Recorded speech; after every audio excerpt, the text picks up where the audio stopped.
আসসালামু আলাইকুম। আশা করি সবাই ভালো আছেন। আমার চ্যানেলে সবাইকে স্বাগতম।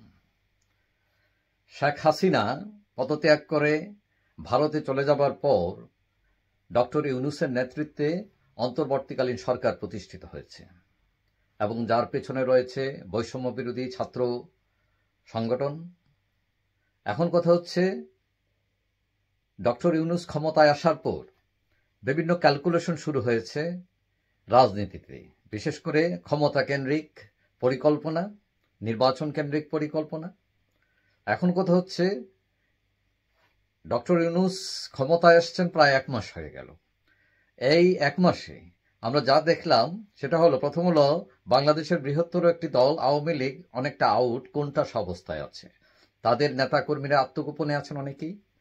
এখন খালি মাঠে গোল দেওয়ার জন্য বাংলাদেশের আরেকটি বৃহত্তর দল বিএনপি, তারা মাঠে আছে এবং সেই সাথে আরেকটি বৃহত্তর দল জামাত, তারাও মাঠে বেশ জোরে সোরে আছে।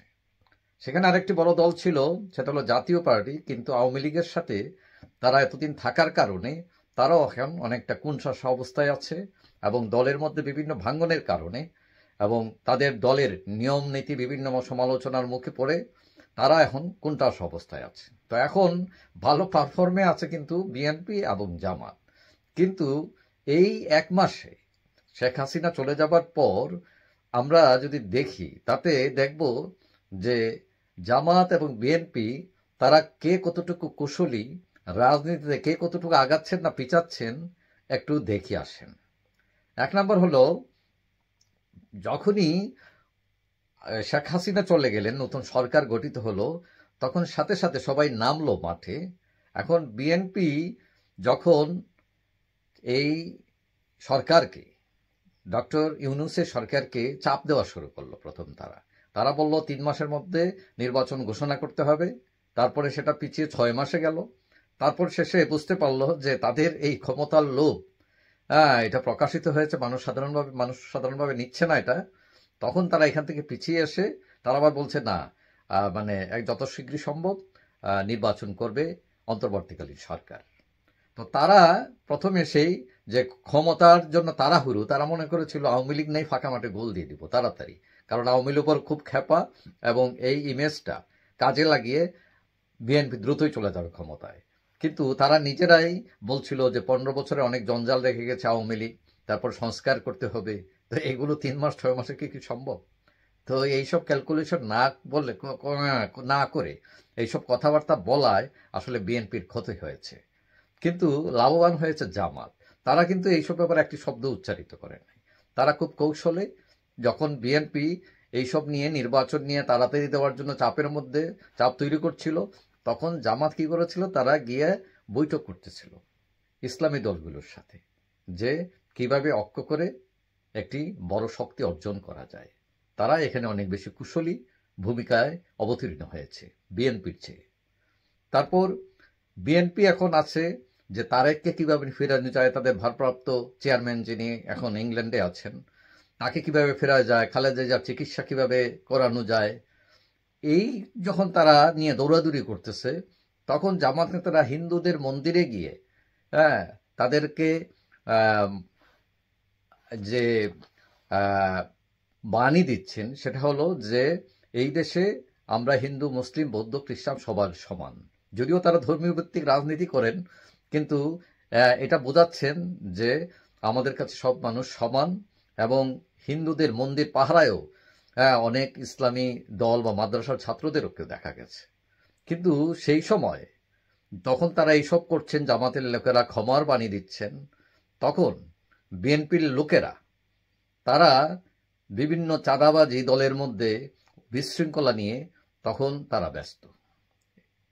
তারপরে জামাত যখন এই যে আয়নাগর এই ধরনের, বা তাদের উপর যখন এত নিষ্পেষণ হয়েছে, তাদের নেতাদের ফাঁসি দেওয়া হয়েছে, এইসব বিষয় উত্থাপন করে, বিশেষ করে জেনারেল আজমি, যা গোলাম আজমের ছেলে, যাকে গুম করে রাখা হয়েছিল, তাদেরকে প্রকাশ্যে এনে বিভিন্নভাবে সিম্পেথি আদায় করার চেষ্টা করছিল।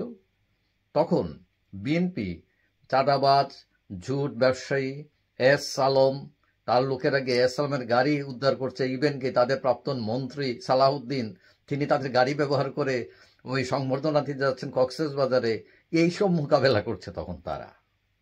অনেকেই মনে করেন যে এই শেখ হাসিনা পতনের পর লাভ হয়েছে জামাতে ইসলামের বেশি। তারা দল গুছাচ্ছে খুব কৌশলে। পাশাপাশি অনেকেই মনে করেন তাদের অনেক সমর্থক রয়েছে সেনাবাহিনীতে, এবং এই যে ছাত্র যারা বৈষম্যবিরোধী ছাত্র আন্দোলন করছে, এখানে অনেক ইসলামী ধারার ছেলেরা আছে, মেয়েরা আছে, তাদেরকে সম্পৃক্ত করার তার গোপন একটা প্রচেষ্টা চালাচ্ছে। কিন্তু বিএনপি এইসব কাজ কারবারের মধ্যে নাই বললেই চলে। তাদের ছাত্র সংগঠনও খুব একটা অ্যাক্টিভ না। কেন না সেটা আমরা ঠিক জানি না। এবং অনেকেই মনে করছেন জামাত যেরকম কৌশলে এগোচ্ছে, তারা ভবিষ্যতে কোনো একটা ফাঁকে তাদের নেতা ডাক্তার শফিকুর রহমানকে প্রধানমন্ত্রী হিসেবে বসানোরও পরিকল্পনা করতে পারে তারা। আর যদি তারা বিএনপির সাথে জোট করে কখনো নির্বাচনে যায়, তখন তারা হয়তো প্রেসিডেন্টের দাবি করতে পারে। এখন কথা হচ্ছে, বিএনপি যখন ক্ষমতায় যাওয়ার জন্য ব্যস্ত, বিশৃঙ্খল দলকে সংগঠিত করার কাজে ব্যস্ত, তখন জামাত তার কৌশল নিয়ে,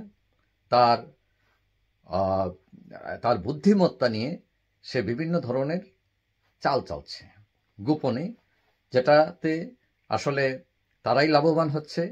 কিন্তু বিএনপি অনেকটা প্রপাগান্ডার উপর আছে। তারা আসল কাজ না ফেলে তারা খালি ওই যে বক্তৃতা, বিবৃতি এইসব দিয়ে যাচ্ছে। তাদের নেতারা কি বলে সাংবাদিকদের সাথে আলাপ আলোচনা করতেছেন, কিন্তু তাদেরকে তো কোনো একটা দলের সাথে এখনো পর্যন্ত মিটিং করতেও দেখা যায়নি যে আসেন আমরা কিভাবে প্রগ্রেস করব। কোনো উদ্যোগ দেখা যাচ্ছে না সেই রকম পজিটিভ মনে করা হচ্ছে। এখন কথা হচ্ছে, গত 1 মাসে জামাতে ইসলামী গঠনমূলক ধারায় তারা এগিয়েছে, কিন্তু বিএনপি সে ধারায় এগোয় নাই, তারা অনেকটা অগোছালো বলে মনে হচ্ছে।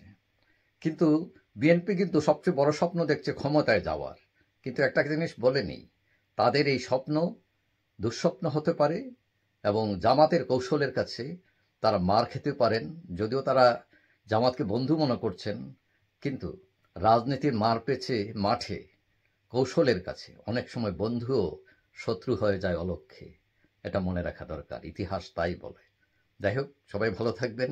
আশা করি দেখা হবে অন্য কোনো ভিডিওতে ইনশাল্লাহ। আল্লাহ হাফিজ।